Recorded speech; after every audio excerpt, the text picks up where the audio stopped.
Hey guys, it's Maria with Meet Me at Zero, and I just want to thank you for liking, sharing, subscribing, listening, for the comments and our conversations, for the suggestions.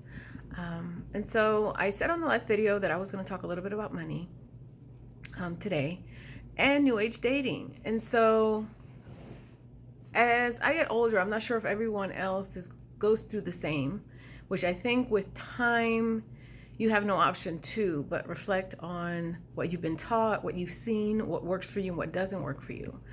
And so our society for so long has put a label on men as providers only, that to a degree we fail to realize that they want to be happy too, that they have lives, that they want to participate in our kids' lives. So the dynamic in regards to not only women, men have changed. I love to see dads involved in sports. They go to appointments, they take time off from work, they take maternity leave. They're very much involved. They're loving, they are affectionate. And so to think that men are just a paycheck, it's absolutely mind-blowing. We have evolved, and then again I look at the news and I wonder, are we really learning to do life together? And so when people ask me in regards to dating, who pays, if the guy invites me on a date, first date, I think it's only right that he pays. But I'm also considerate when asked where to go, that I pick a place that is somewhere that I could afford myself. I wouldn't pick somewhere high end to prove anything, because I hear people, the way a man treats you, I don't know how it correlates to where he takes you to eat, because he can take you to the nicest restaurant and treat you like crap. But to me, it's about the connection. If you are really interested in someone and the vibe is there and you want to get to know them, it doesn't really matter if you are at Chick-fil-A, Waffle House, IHOP, or Chops. You just want to connect with someone. You just want to see if it works out. And so men nowadays are also looking for partners. They really are looking for somebody that if they get sick, we don't think about that. We always think, I don't know why, women always think, well, I need a man that has, a great future ahead, benefits, so that I'm taken care of if he dies or when I get old. And the whole time I'm thinking, who's taking care of him? Who's thinking of him? In regards to working or overworking, his health, does he get his quality time in to have fun and do life as well? And again, my message is not for everybody. For me as a little girl, I had no interest. And I tell people all the time, if I won the lottery tomorrow, I wouldn't sit at home.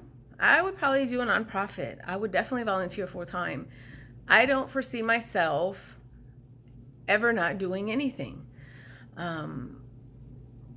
of purpose. And so I'm not saying that if you stay at home mom is not with purpose, to each their own. But what I'm saying is that there is a group of us women that we're always labeled. It seems like we fight more. For me, I find that I fight more women than I do men. And men are the ones that propel us as women to go further into the work market, into society as a whole. They really are the ones to help us to the next level. And so I think it's only right. I hear women talk about, the Bible, and we certainly quote it out of context to benefit us. But God talked about a helpmate, not a takemate. Men want to be loved on and taken care of as well. I don't have a problem paying for my share if I go on a date, or if he pays this time, I pay next time. And again, just being considerate. I think that we have to be mindful of people's time and money as if it was ours. A lot of times as women, we have these expectations of what we want in a man, yet we have nothing to bring to the table but stress, bad credit, drama, dilemma, and foolishness that we have not resolved ourselves. And not to say that men do the same at times. I'm just saying that as a woman, you have to position yourself as an asset. Looks are no longer as important, honestly, and not that I'm saying that that you don't want somebody you're attracted to, but what I'm saying is people have to have essence, respect, decency, good character, Compassion are things that cannot be bought, cannot be faked. And so I think in doing life the way God intended, we should surround ourselves with people that bring the light out within us, or that we're able to see the light. They're able to see the light for us when we can't see it.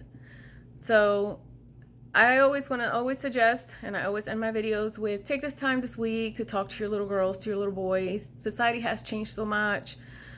Just last night I was having a conversation about nowadays raising children, the things they go through, the drills, the things we didn't go through as children. And so relationships have also evolved. Kids see their parents a lot of times working, both of them working. I don't necessarily see it as a bad thing. I really do think that it's a balancing act. But when you are committed and when it matters to you, you make the time to spend it with those that matter to you. And it's all about quality versus quantity. A lot of times we are, caught up in the same room and we're really not paying any attention. We're not there fully. And we teach that to our kids as well. So this week, I just want to encourage you to, have these conversations with your kids, your teenagers, in regards to what they desire to do. Girls nowadays, like never before, are ambitious. They want to start businesses. They are driven. They want to participate and contribute as well. And then for the men, you have the old-fashioned men. They're still looking for, somebody to take care of. That's, I think it has to do with growth, and it has to do with evolving.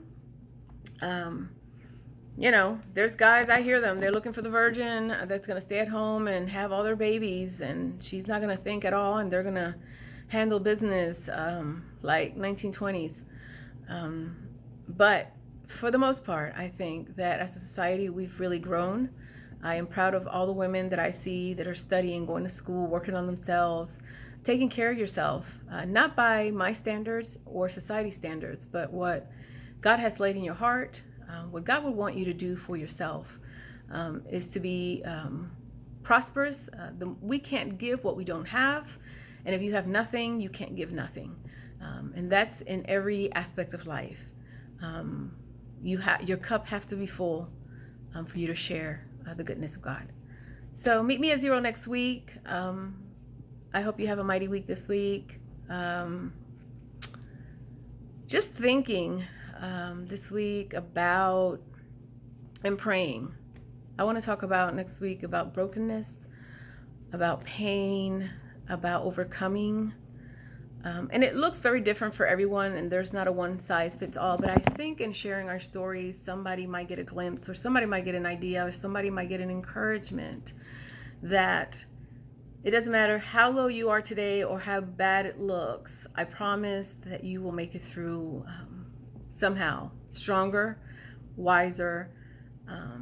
Does it hurt? Absolutely. But it will change you for the better. Talk to you later. Love you.